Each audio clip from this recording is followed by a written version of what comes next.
Salut à tous, dans cette nouvelle vidéo, nous allons parler principalement de Tapda, un exemple que je vais vous montrer, plus un market maker model, plus quelques autres choses. En tout cas, on va décrire tout le prix dans cette vidéo. J'ai vraiment pas envie de faire le cliché de tous les youtubeurs, ouais, restez jusqu'à la fin de la vidéo et tout, mais je vous garantis que vous allez peut-être voir sûrement apprendre des choses et que cette vidéo possède énormément de valeur, donc voilà, écoutez-moi ou pas, faites ce que vous voulez, mais je vous jure qu'on va décrypter tout le prix et qu'on va trouver pas mal de choses dans ce qui s'est passé aujourd'hui, plus du coup un petit trade que j'ai pu prendre de mon côté pour du coup bien évidemment profiter de cette compréhension qu'on a du prix. Donc en commençant sur le 1 heure, moi j'avais un billet à ce qu'on ait une réaction haussière à partir des niveaux qui sont là. Donc moi dans les Discord, je voyais les gens qui étaient en train de regarder le fair value gap inversé qui est là, qu'on respecte au 50% parfaitement. Voilà, on va la mettre en bleu. Plus, donc ça c'est une fair value gap inversée. Plus du coup la fair value gap qui est ici, que je vais mettre en orange, voilà. Donc oui, le prix, l'algo, qu'est-ce qu'elle fait? Elle va soit aller chercher de la liquidité buy side, soit de la liquidité sell side, ou alors rééquilibrer le prix là où il y a du déséquilibre. Donc ici, on a une balance price range avec une fair value gap baissière suivie d'une fair value gap haussière. Donc dans cette zone-là, on a une balance price range qu'on respecte très parfaitement. Et ils ont tous raison, ils sont tous en train de suivre ce que ICT vous montre. Mais moi, du coup, dans cette vidéo, on va partir encore plus loin. Parce que à partir des yeux de ICT, en apprenant les choses, les limites qu'ils respectent, parce que là, on va aller plus loin des limites qu'ils ne montrent pas aux gens, parce que c'est des choses qu'ils ne doivent pas montrer. Donc ici, oui, tout est bon. Vous voyez cette fair value gap, on la respecte. Il n'y a aucun corps de bougie qui passe en dessous du bas de la fair value gap. Oula. Donc on respecte la fair value gap, on passe plus haut. Sauf que nous, dans cette vidéo, ce qu'on va faire, oui, on respecte la fair value gap, mais la fair value gap, c'est pas la réelle raison. Oui, on a rééquilibré le prix. Oui, on a aussi fair value gap inversé plus fair value gap. Mais ici, nous, on va principalement parler de pourquoi. Ok, là, je vais vous montrer pourquoi est-ce que le prix, il allait en bas là. Oui, il rééquilibre le prix. Oui, il repasse à la hausse. Oui, je vais vous décrire tout. Accumulation, manipulation, distribution, puis consolidation de cette session de New York. Ok, je vais tout vous décrire, on va tout décrypter ensemble. Mais on va principalement voir la réelle raison. Parce que je pense, la plupart de vous, vous savez pas. Oui, on a rééquilibré le prix. Mais pourquoi est-ce que la mèche, elle s'est arrêtée pile poil là? Ce niveau bleu, ce niveau en bleu là que j'ai créé, que j'ai fait ici, qui commence à partir de là, ce niveau insignifiant. On va voir pourquoi est-ce que le prix s'est arrêté là. Donc oui, tout le monde a raison. Vous avez tous raison. On s'est arrêté là pour rééquilibrer le prix et pour partir plus haut. Mais qu'est-ce qu'il y a plus loin? Là, on est sur le 1 heure. Donc là, on prend la fair value gap. Donc oui, tout le monde a raison et c'est bien ce que ICT apprend et c'est bien ce qui est en train de se passer ici sur les graphiques. On rééquilibre le prix. Là, on peut pas dire non, on peut pas débattre. On a la fair value gap inversée ou alors balance price range parce qu'on a un CB couplé à droite du CB par une BC. Donc là, on a balance price range qu'on respecte bien, ok? Ok, la bougie de 8 heures, elle rééquilibre le prix parfaitement. Mais si on regarde la bougie juste avant, du coup, le BC lui-même, elle a été faite à quelle heure? 9 heures. Donc là, on est sur l'heure. Ok, on est sur l'heure. 9 heures. La bougie juste après, celle qui rééquilibre cette balance price range ou tout simplement la fair value gap ici. Si on regarde uniquement la fair value gap là, la bougie qui se forme après, elle est faite à quelle heure? 9 heures. 9 heures. 9 heures. Et là maintenant, on va aller encore plus loin. Donc là, on est sur l'heure. 9 heures, 9 heures. Si on suit la théorie Tapda, Time and Price Algorithmic PDA Arrays. Donc là, on est en train de regarder des PDA Arrays, mais ça va encore plus loin. Donc là, on a cette forme d'order block avant cette fair value gap. Mais c'est pas, on s'en fout. Oublions le fait que ça soit, déjà c'est une order block pas très ouf. Mais oublions le fait que ça soit n'importe quoi, n'importe quel PDA Array ici, PDA Array ça, on s'en bat les couilles. Là, on va juste prêter attention au temps. Pardon pour dire des gros mots, je suis vraiment désolé. Donc 9 heures, 9 heures. Et là maintenant, on va aller encore plus loin. Cette bougie de 9 heures, si on regarde le plus bas, pourquoi elle s'est faite là? ok, au niveau de cette zone bleue.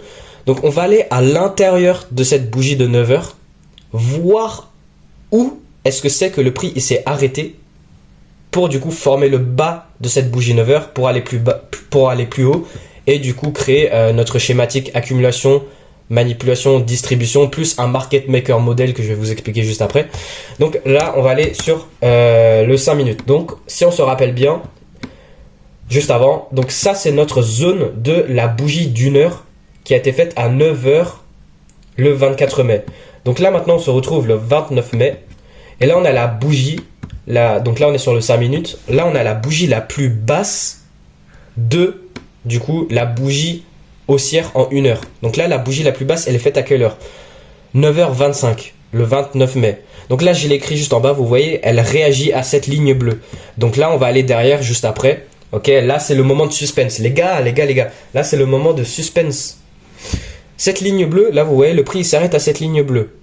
Je vais vous expliquer juste après c'est quoi cette ligne bleue. J'ai écrit juste ici 9h25 le 24 mai Tapda Candle, donc la bougie Tapda. Donc là, si on traduit vite fait ce que j'ai écrit en anglais, le 24 mai, donc ça c'est la zone de la bougie 1 heure de 9 heures le 24 mai. À l'intérieur de cette bougie 1 heure de 9 heures le 24 mai, on aura bien évidemment, c'est logique, on aura la bougie 5 minutes de 9h25 le 24 mai. Et là on a la bougie de 9h25 le 29 mai. Son plus bas, ok, on a dépassé la ligne un tout petit peu, ok, évidemment ça s'arrêtera pas à la perfection, mais le plus bas de cette bougie de 9h25 le 29 mai. Voilà, on va maintenant aller découvrir ce suspense. Elle revient dans quoi? Et c'est là où on va voir que en réalité, c'est pas les PD arrays qui sont d'importance eux-mêmes. C'est pas les PD arrays qui sont d'importance. Parce que là, du coup, à l'intérieur de cette forme d'order block en 1 heure, on a l'order block en 5 minutes. L'ouverture de cet order block, elle ouvre à 9h45. Ah merde! Oh merde, parce que l'ouverture de l'order block c'est à 9h45, sauf qu'on regarde quoi? Le prix il est revenu dans l'ouverture de cet order block à quelle heure? À 9h25. Donc 9h25, sauf que l'order block c'est à 9h45. C'est à 9h45. Et c'est là où du coup, il nous parle que le prix il s'arrête. Donc là aussi on a une fair value gap. Là on a une order block parfaite, là on a la vraie order block.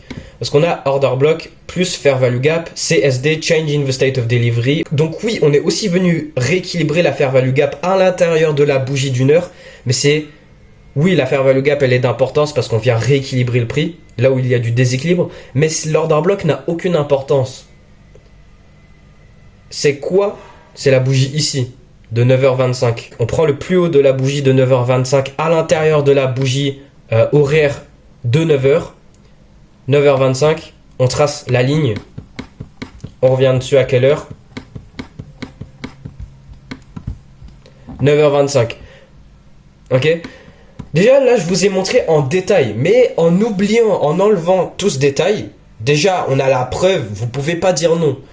On prend les bougies horaires, on a la bougie de 9h le 24 mai et on est revenu dessus avec une bougie de 9h le 29 mai. Déjà rien que là on a 9h, 9h. Mais là, on va encore plus loin, les gars. Là, on va encore plus loin. À l'intérieur de la bougie de 9 heures, on va avoir une bougie de 9h25. La bougie 5 minutes de 9h25. Là, on prend la bougie 5 minutes la plus basse qui revient dans la zone. À quelle heure? 9h25. Donc, c'est ni...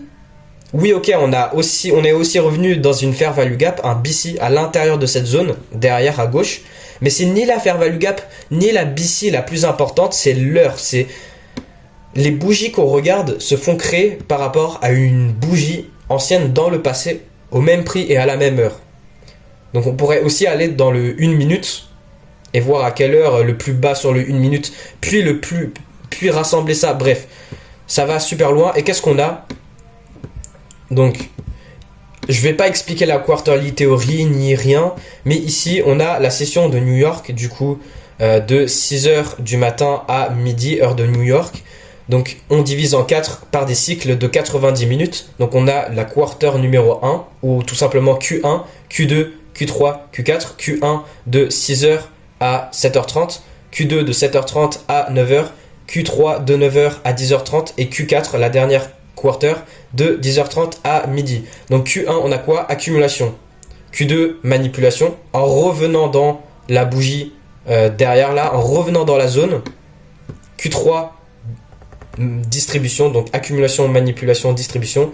Et le X, donc on a AMDX. Le X, c'est quoi? C'est soit continuation, renversement ou consolidation par rapport à la Q précédente, à la quarter précédente.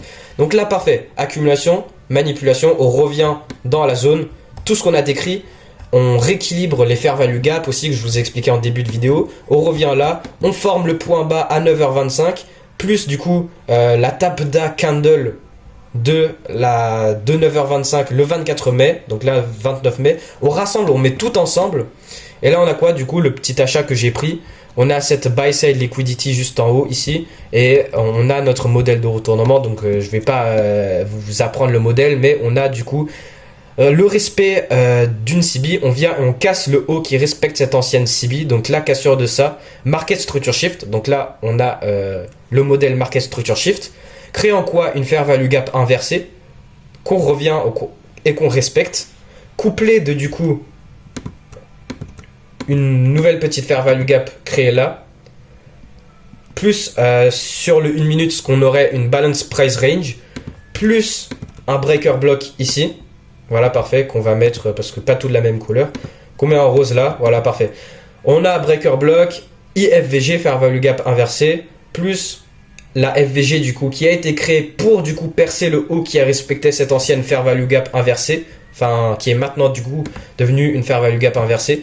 Et on va juste sur le 1 minute. Du coup voilà, on passe au-dessus de la zone bleue, on revient dedans en respectant toutes les autres PDRA qu'on a là-dedans. Et on passe plus haut et on vise la buy side liquidity qui est là-haut.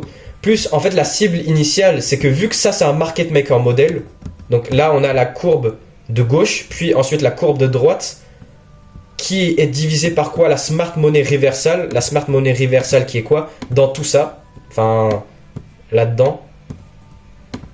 Donc je vais pas expliquer c'est quoi un market maker model, ni expliquer la quarterly theory, ni expliquer l'accumulation, manipulation, distribution, qui est lui-même un market maker model, parce que la série accumulation, manipulation, distribution, c'est une market maker model lui-même. Mais voilà. Donc là, si on regarde sur le 1 minute, le plus haut ici sur le 1 minute, c'est à quoi? 9h29. Donc sur le 5 minutes, c'est 9h25, mais sur le 1 minute maintenant, c'est 9h29. Et puis après, on peut aller sur les secondes. Parce qu'on peut avoir 9h29 et 14 secondes. La bougie qui revient dedans à 9h14 et à 9h29 et 14 secondes le 29 mai par rapport à la bougie de 9h14 et je me perds. Moi-même, je me perds. Vous comprenez ce que je veux dire? Là, du coup, sur le 1 minute, la bougie qui est sur le 5 minutes, 9h25. Sur le 1 minute, c'est 9h29. Et sur les secondes, ça sera, par exemple, ici, là, le plus haut, on aura la bougie de 9h29 et 14 secondes. Sur le côté, on aura la bougie de... Vous comprenez, les bougies sont créées par rapport à des anciennes bougies au même prix et à la même heure.